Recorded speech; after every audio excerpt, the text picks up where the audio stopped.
Amin. Silakan duduk saudara. Hari ini adalah hari yang luar biasa. Saudara, saya kalau tadi ditanya oleh Pak Yosua, mau rumah kecil apa rumah besar? Gak ada satupun yang ngomong rumah kecil, saudara. Semua ngomong pengen punya rumah besar ya. Pengen kaya atau miskin, pengen kaya. Pengen punya uang sedikit atau uang banyak. Uang banyak ya. Itulah sifat manusia ya. Semua manusia kepengen yang besar ya.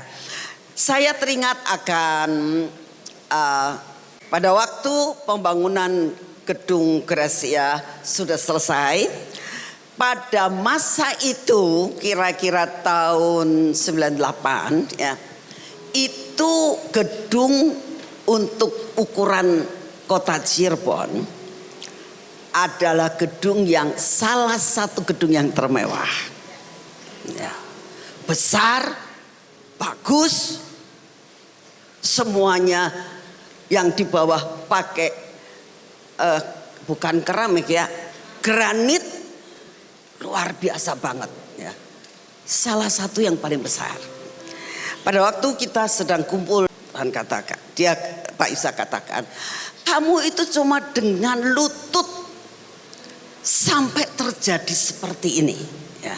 Itu anugerah dan jaminan Tuhan. Tapi persoalannya, saya mau tanya, kamu sudah menerima ini semuanya ya. Semua janji Tuhan genapkan ya. Sampai perkara sound yang sebetulnya kamu gak bisa bayar, aku tahu. Tapi dalam sekejap Tuhan kumpulkan uang itu. Sampai sebelum selesai daripada acara itu, kita sudah punya uang buat bayar, saudara. Itu suatu keajaiban. Kamu dapat janji, kamu sekarang udah nerima nih janji itu ya. Satu hal, kamu bisa dipercaya buat mengelola atau tidak. Hari ini pesan itu saya sampaikan kepada saudara ya. Tapi satu hal, bagaimana caranya aku ini bisa menjadi orang yang dipercaya untuk mengelola? Itu pertanyaannya, saudara. Kalau kita mendengar akan apa yang dialami oleh Yusuf, pada masa Yusuf itu menerjemahkan atau mengartikan daripada mimpi Firaun ya, dikatakan nanti ada 7 tahun kelimpahan. Betul ya, kelimpahan itu sama dengan sesuatu zaman keemasan. Kelimpahan adalah sesuatu yang kamu tidak kekurangan apapun ya. Itu kelimpahan. Kalau pas ya cuman pas ya. Tapi kalau kelimpahan itu seperti sesuatu luber, saudara ya. Berkelebihan. Kelebihannya tidak sedikit, kelebihannya banyak sekali. Itu kelimpahan namanya ya. Pada masa kelimpahan, kata Yusuf, engkau harus mencari orang yang dapat dipercaya. Betul? Ya.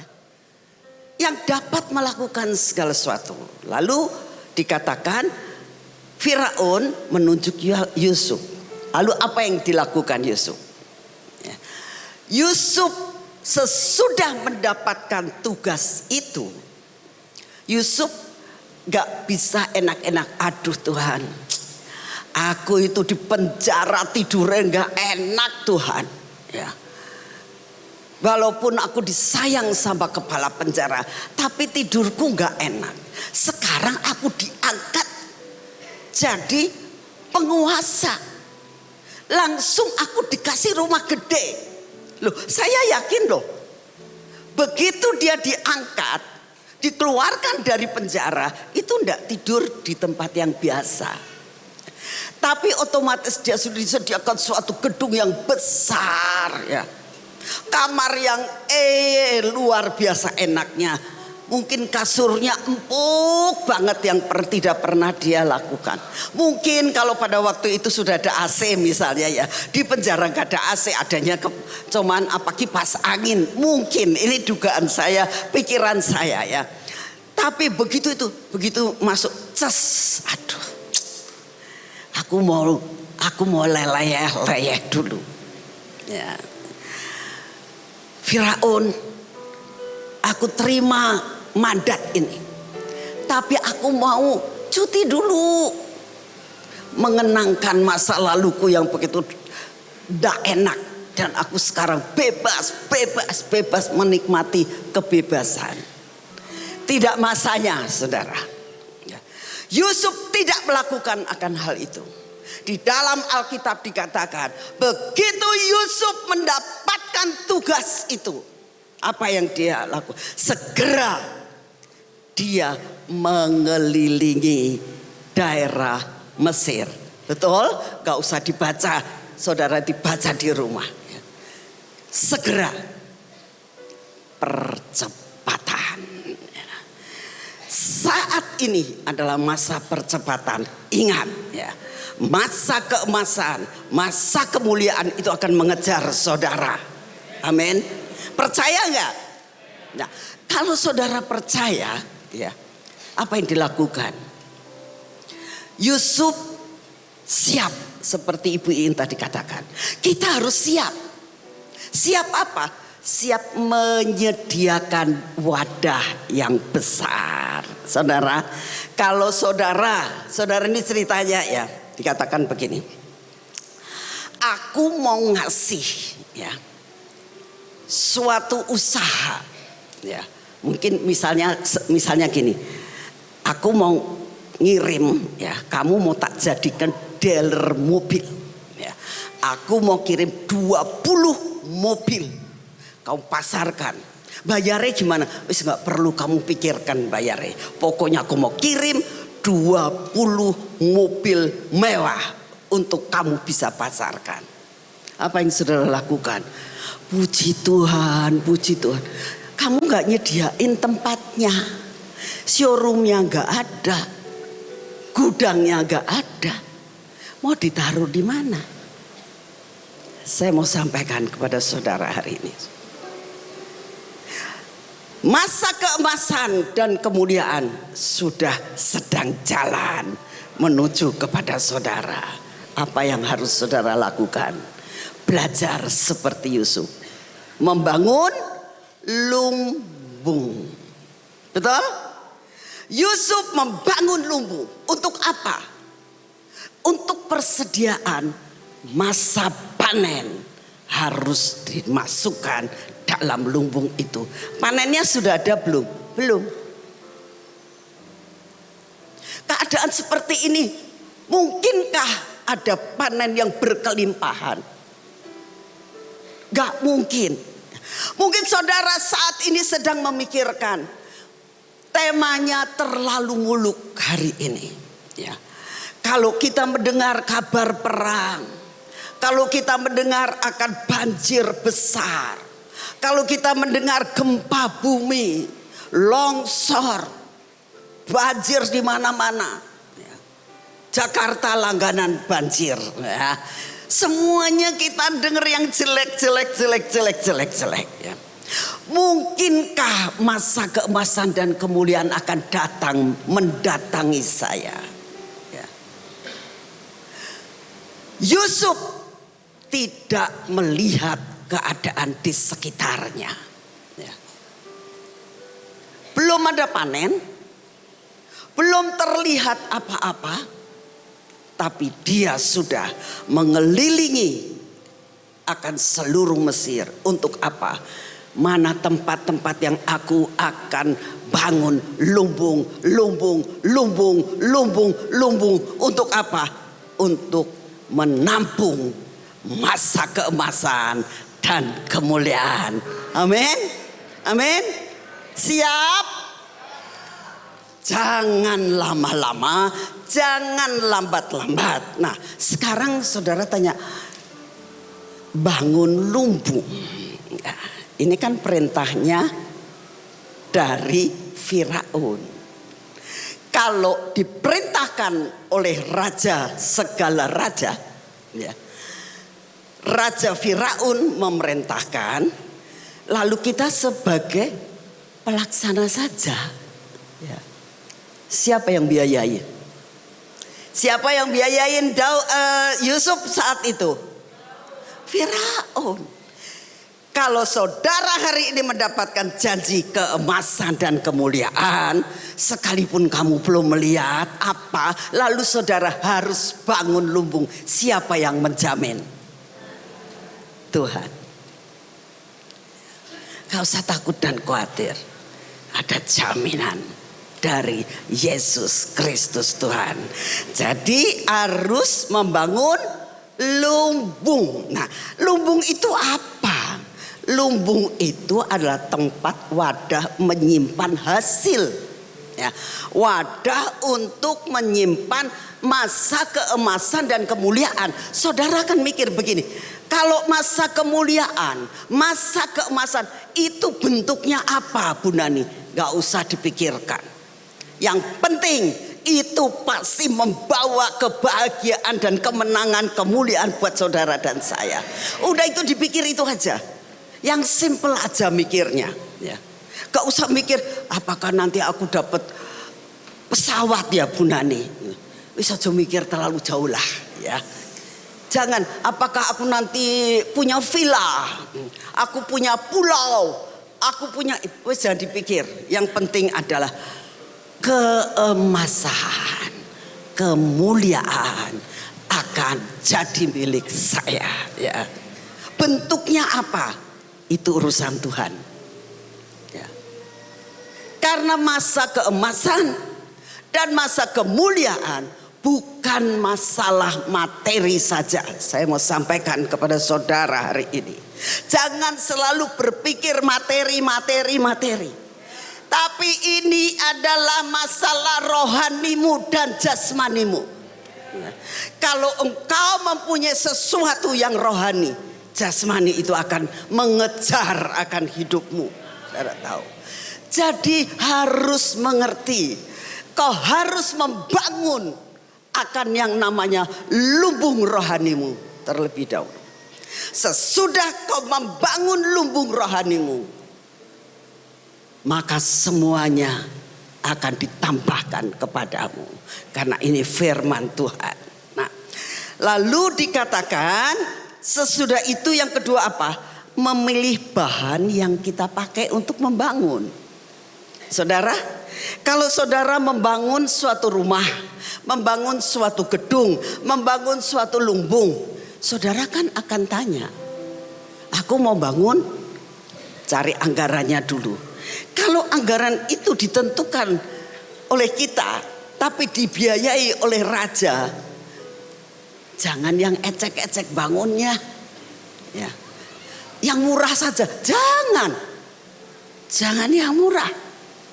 Kita harus memilih bahan yang berkualitas luar biasa, ya. Jadi yang pertama, kalau kamu bangun lumbung hidupmu secara rohani, pilih bahan yang berkualitas tinggi. Ya. Kita akan baca di dalam 1 Korintus 3 ayat 10.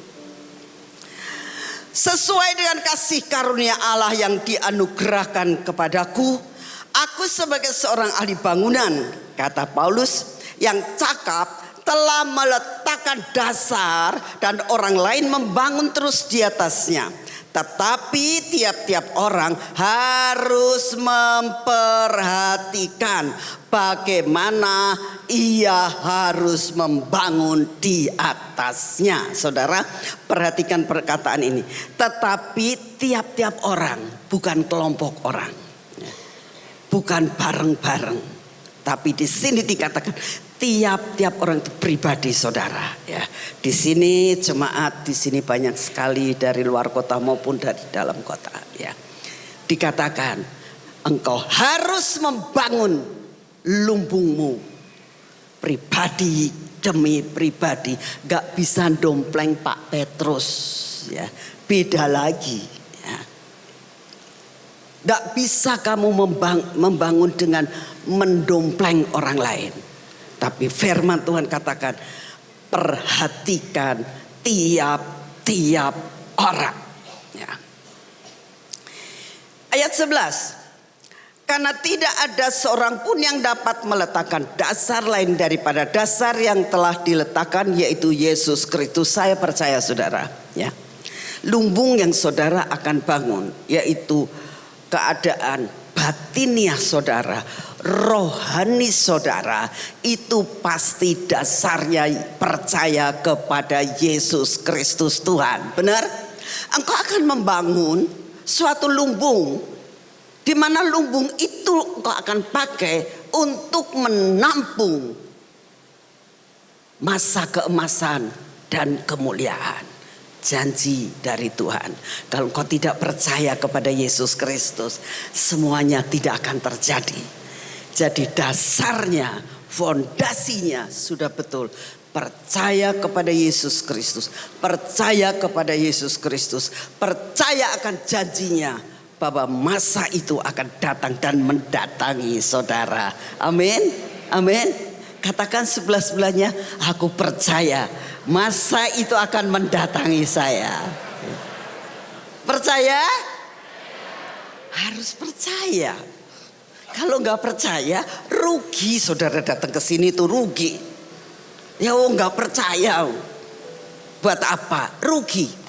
Seperti saudara, ada seorang yang mengatakan kepada saya, Ibu Nani, saya itu dengar loh tentang keajaiban yang terjadi di taman. Itu betul gak sih? Saya bilang betul. Yakin? Lah ya namanya betul ya yakin lah. Saya bilang, masa betul gak yakin? Saya lalu katakan, kalau kamu tidak percaya, datang saja, lihat buktinya. Oh gitu ya? Iya. Dia masih ragu-ragu dan tidak datang. Berarti gak percaya toh? Yang ngomong itu yang mengelola taman. Masih gak percaya loh saudara. Wujudnya dia gak datang kok. Kalau datang kan dia percaya. Oh omongannya Bu Nani benar. Yang ngomong itu yang mengelola. Ya. Akhirnya dia gak bisa menikmati. Ya. Gak yakin. Saudara, saya berdoa hari ini. Kalau selama saudara tidak percaya, saudara tidak dapat menikmati apapun juga. Percaya. Itu yang Tuhan mau. Percaya. Ya. Mendatangi saudara. Ya. Dengan kepercayaan itu, saudara membangun. Fondasinya sudah oke. Apa fondasinya? Yesus Kristus Tuhan. Kita teruskan. Ayat 12 perhatikan ya. Entahlah orang membangun di atas dasar itu dengan emas, perak, batu permata, kayu, rumput kering atau jerami. Nah, saudara tahu kalau yang pertama dikatakan kalau saudara membangun dengan emas, perak, batu permata. Saya tidak terangkan tentang emas itu apa, perak itu apa, batu permata itu apa. Karena itu nanti bikin satu session lagi ya, waktunya nanti habis ya. Tapi yang penting ketiga bahan itu adalah bahan yang tahan uji. Dimurnikan sekalipun tetap tambah murni. Seperti kayu apa tadi? Hah? Kayu apa? Ya, kayu penaga. Ya. Diuji betul-betul, gak lapuk. Pada saat dilapis emas, tetap eksis. Ya. Jadi ketiga bahan itu adalah bahan yang tahan uji.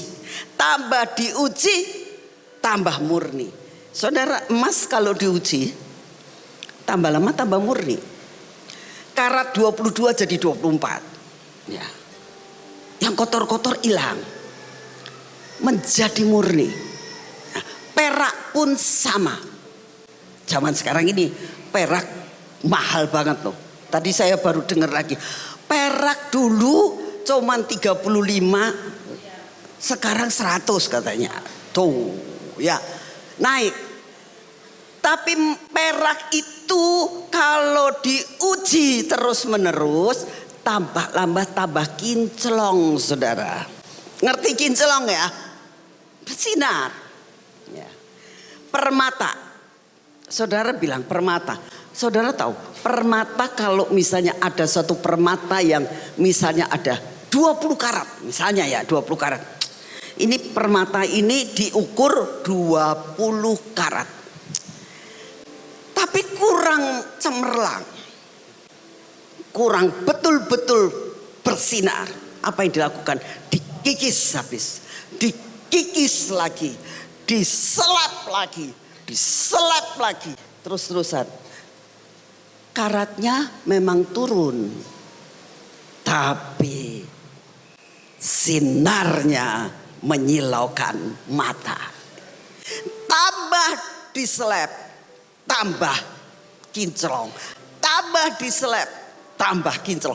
Itu yang Tuhan mau. Nah, saudara, untuk mencapai, membuat suatu lubung yang dari emas, perak dan permata, itu perlu pengujian. Ya. Nah, perlu diselap, perlu dibentuk hidup saudara dan saya, supaya benar-benar menjadi pengelola yang berkenan di hati Tuhan.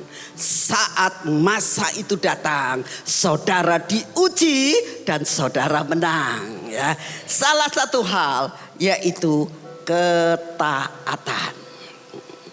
Ketaatan.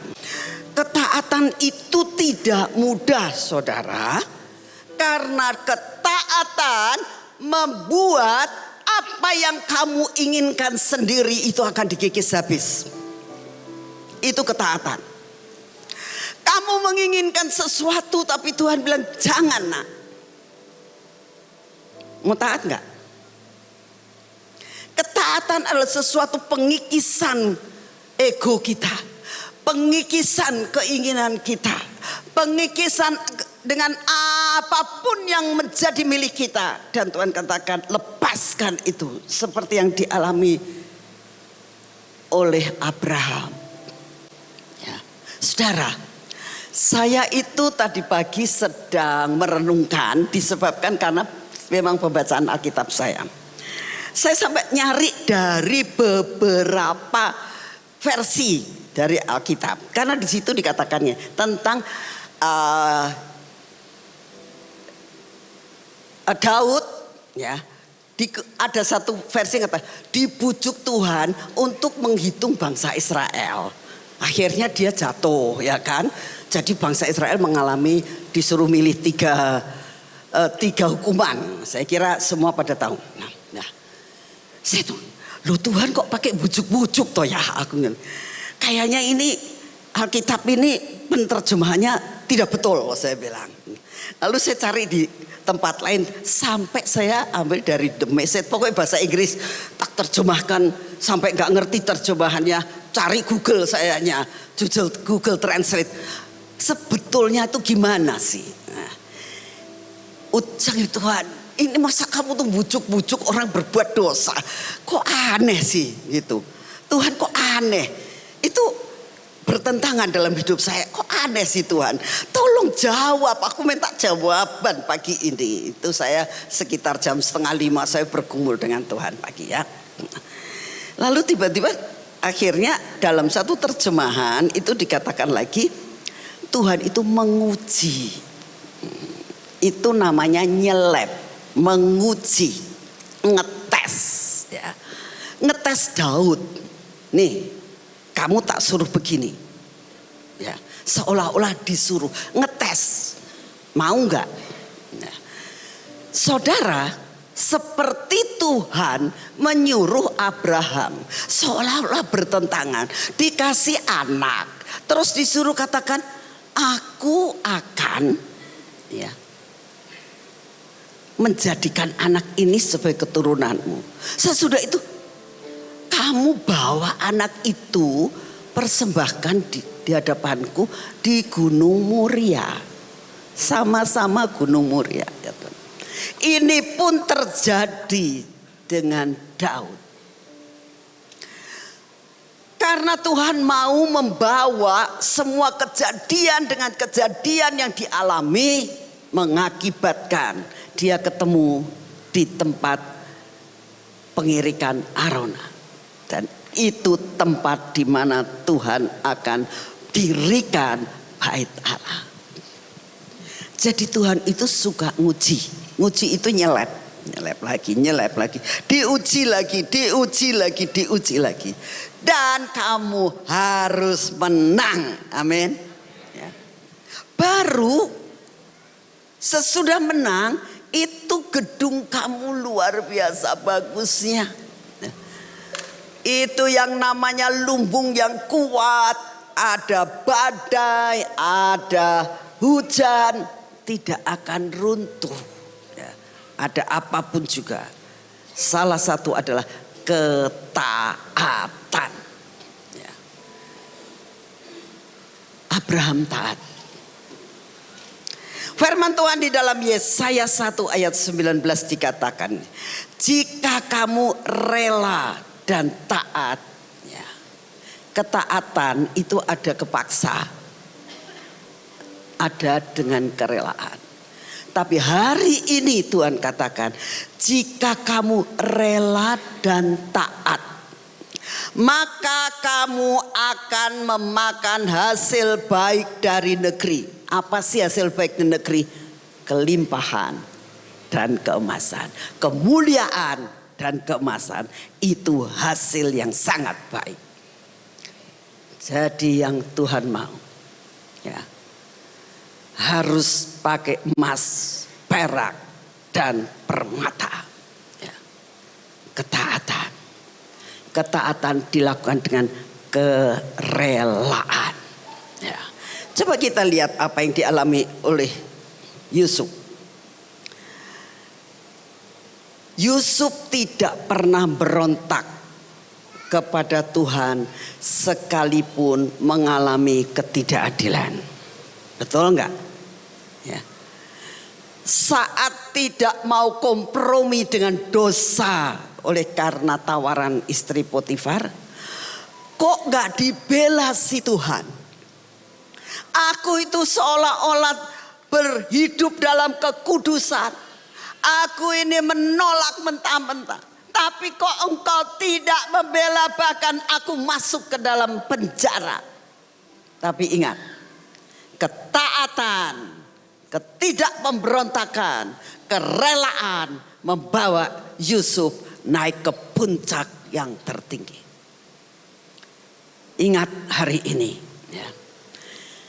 Kejadian 39 ayat 19 dikatakan, baru saja didengar oleh tuannya perkataan yang diberitakan istrinya kepadanya.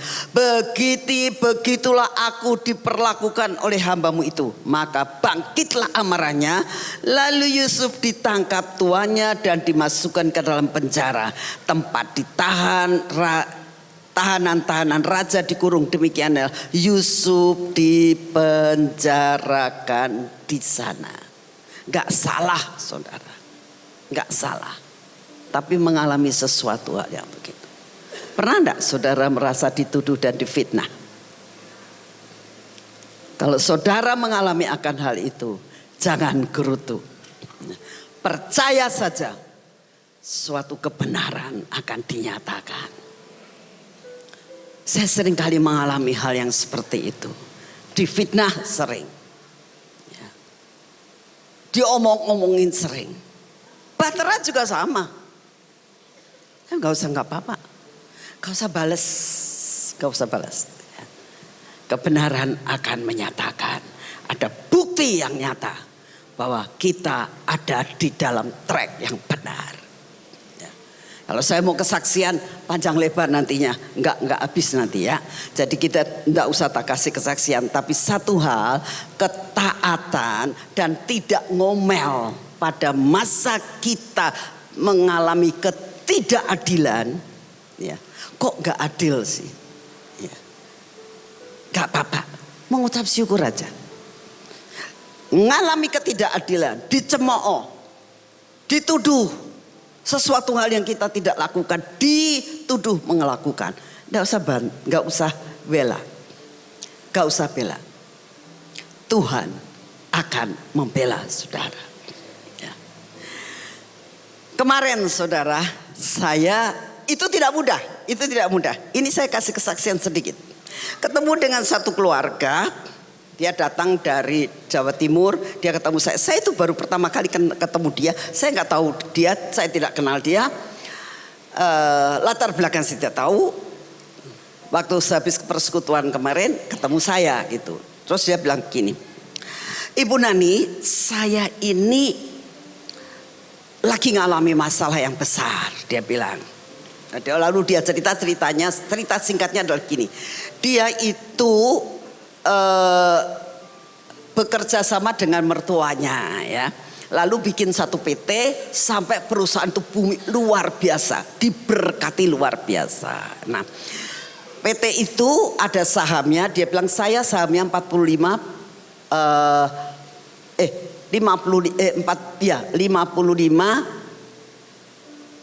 Pak saya 45, berarti kan lebih banyak dia. Nah, sudah. Lalu saya nggak tahu bagaimana sesudah papa saya meninggal diambil alih oleh anak-anaknya yang lain. Jadi ipar-iparnya dia. Lalu bagaimana caranya saya tidak mau dengar ceritanya banyak-banyak. Pokoknya sampai diambil alih semuanya itu. Dengan cara kotor lah gitu. Sampai akhirnya masuk ke pengadilan. Dia juga bayar duit. Sana bayar duit. Sini duit. Sana duit. Sampai rumah dia dijual hanya untuk urusan pengadilan. Aku sekarang gak punya rumah kata dia. Saya diam aja. Sekarang masih dikasasi. Ya. Saya minta doa, minta keadilan Tuhan. Ya saudara. Dilakukan dengan tidak adil dia. Dia minta didoakan saya supaya saya itu mendoakan, minta kepada Tuhan keadilan Tuhan yang sudah hilang harus kembali sama saya. Saya diam aja, nggak kasih komentar apa-apa. Saya diam, tapi roh saya terus ini gimana sih Tuhan? Saya bilang. Terus Tuhan jabarkan, saya nggak tahu. Sing salah siapa, tapi saya bilang gini, aneh ya, saya bilang, Tuhan bilang kamu harus mulai sekarang doa puasa suami istri berdoa bukan untuk minta keadilan, kamu harus melepaskan pengampunan. Kamu tahu istrinya, dia seolah-olah ini hamba Tuhan kok, seperti gitulah. Gak terima. Matanya saya lihat dia tidak terima dengan apa yang saya katakan. Saya diam aja. Ini firman Tuhan. Kamu harus mengampuni, kamu doa pengampunan. Yang kedua, lepaskan semuanya. Dia melongo saudara. Melihatan loh Ibu Nani. Ya saya tahu, saya bilang. Tapi Tuhan katakan lepaskan semua. Datangi kakak-kakak kamu. Kamu bilang persoalan ini selesai. Saya lepaskan semua. Saya memilih taat sama Tuhan. Lebih dari harta. Itu firmannya saya bilang. Saudara itu tidak mudah. Ketaatan tidak mudah. Karena hak kita direbut. Tapi hari ini belajar dari Yusuf. Haknya direbut. Dia mempertahankan kekudusan. Dia mempertahankan akan Tuhannya. Dapatnya kok begini. Tapi sekali lagi dia nggak ngomel. Ketaatan membuat dia masuk masa keemasan dan kemuliaan. Hal yang kedua yang Tuhan rindukan, seperti Ibu In tadi sudah singgung, kerendahan hati, hineni. Batra selalu mendengung-dengungkan, hineni, kita doa, kita seringkali mendeklarasikan, menyanyikan tentang hineni. Tujuannya apa? Tuhan rindu kita rendah hati. Ya. Yesaya 61 ayat 6 dan 7. Firman Tuhan katakan begini, sebagai ganti kerendahanmu, kamu akan mendapat kehormatan. Kamu akan bersukacita oleh bagianmu. Seperti pujian awal tadi. Ku masuki gerbangnya, ya kan? Dengan apa? Hati bersyukur. Bersyukur. Ya. Lalu nyanyian dikatakan bersuka. Ya. Kuncinya apa? Kerendahan hati. Saudara, ini ceritanya juga tetap Yusuf. Ya. Kita baca di dalam Kejadian 45 ayat 5. Tetapi sekarang janganlah bersusah hati dan janganlah menyesali diri, kata Yusuf terhadap saudara-saudaranya. Karena kamu telah menjual aku ke sini, sebab untuk memelihara kehidupanlah Allah menyuruh aku mendahului kamu. Karena telah 2 tahun ada kelaparan dalam negeri ini, dan selama 5 tahun lagi orang tidak akan membajak atau menuai. Maka Allah telah menyuruh aku mendoakan kamu untuk menjamin kelanjutan keturunanmu di bumi ini dan untuk memelihara hidupmu sehingga sebagian besar daripadamu tertolong. Jadi bukanlah kamu yang menyuruh aku ke sini, tetapi Allah. Dialah yang telah menempatkan aku sebagai bapak bagi Firaun dan tuan atas seluruh istananya dan sebagai kuasa atas seluruh tanah Mesir. Saudara, salah satu kunci kerendahan hati itu apa? Apa sih sebetulnya kunci kerendahan hati? Kalau saudara setiap hari mengatakan, berikan aku pikiran Kristus. Hanya dengan pikiran Kristus saudara bisa mengampuni. Hanya dengan pikiran Kristus saudara bisa melakukan segala sesuatu dengan kerendahan hati. Karena saudara akan mengatakan, dia yang duduk di atas tahta mau merendahkan dirinya sampai mati di atas kayu salib. Pikiran Kristus.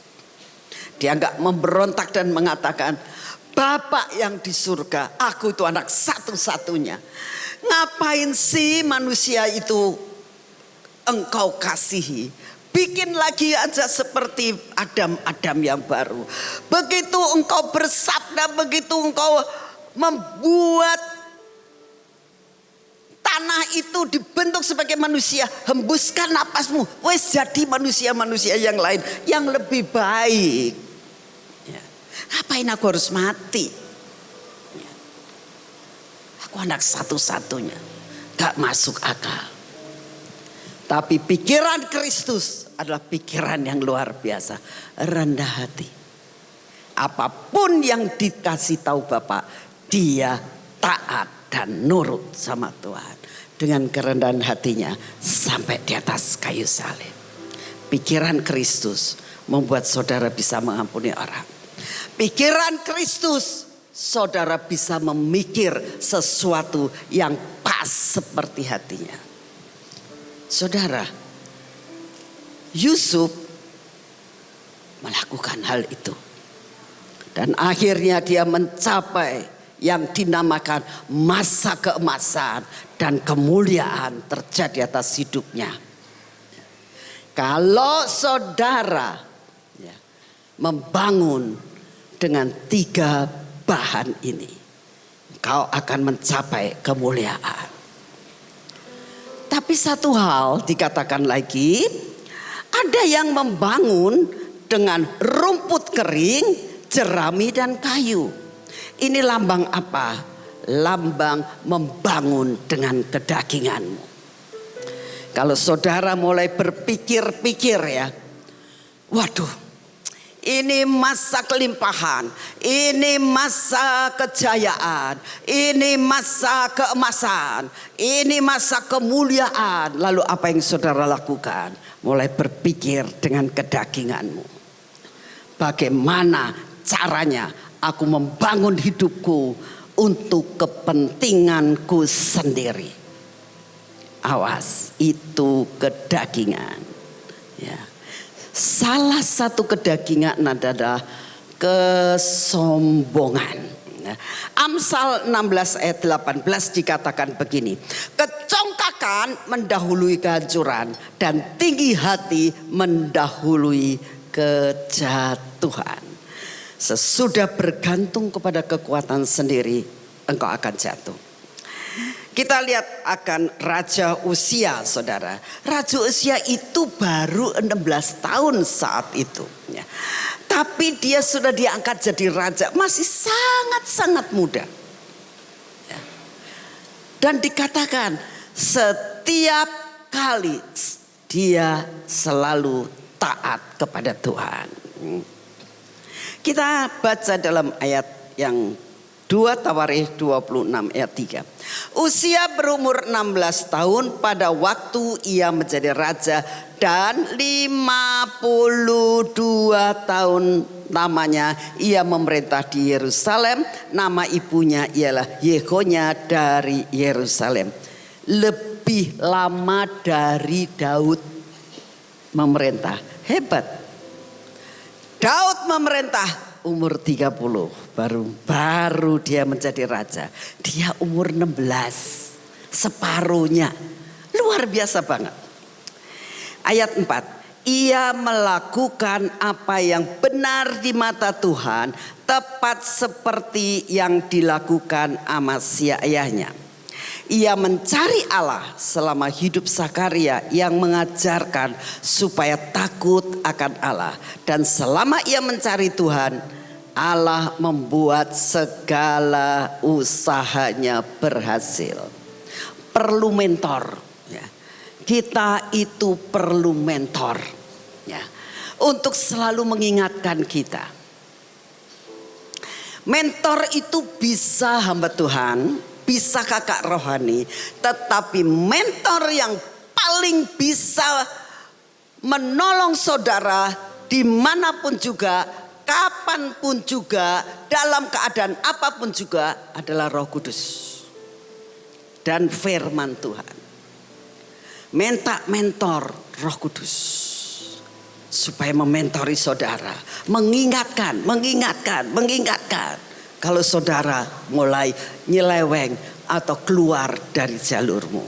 Sehingga apa yang saudara akan bangun, jangan membangun dari kayu jerami maupun dari perkara yang membuat gampang kebakar, gampang habis ya. Dikatakan kayu itu gampang habis, kena api juga habis. Ya. Jerami apalagi, sekam apalagi. Ya. Itu semuanya adalah sia-sia. Minta Roh Kudus. Kita akan teruskan dalam ayat yang ke-16. Setelah Uzia menjadi kuat, ia menjadi tinggi hati. Sehingga ia melakukan hal yang merusak.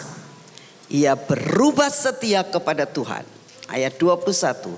Raja Uzia sakit kusta sampai kepada matinya. Dan sebagai orang yang sakit kusta, ia tinggal dalam sebuah rumah pengasingan. Karena ia dikucilkan dari rumah Allah. Saudara, saya berdoa. Ya. Jangan sampai kamu memulai dengan roh dan diakhiri dengan daging. Biarlah kita mulai di dalam roh dan diakhiri di dalam roh. Sehingga kita bisa mencapai dan bukan sekedar menerima. Ya, tapi Kita minta sama Tuhan, jaminanmu Tuhan. Dengan rohmu, minta 7 roh Allah selalu menolong saudara dalam menjalani kehidupan tahun ini. Mari kita bangkit berdiri.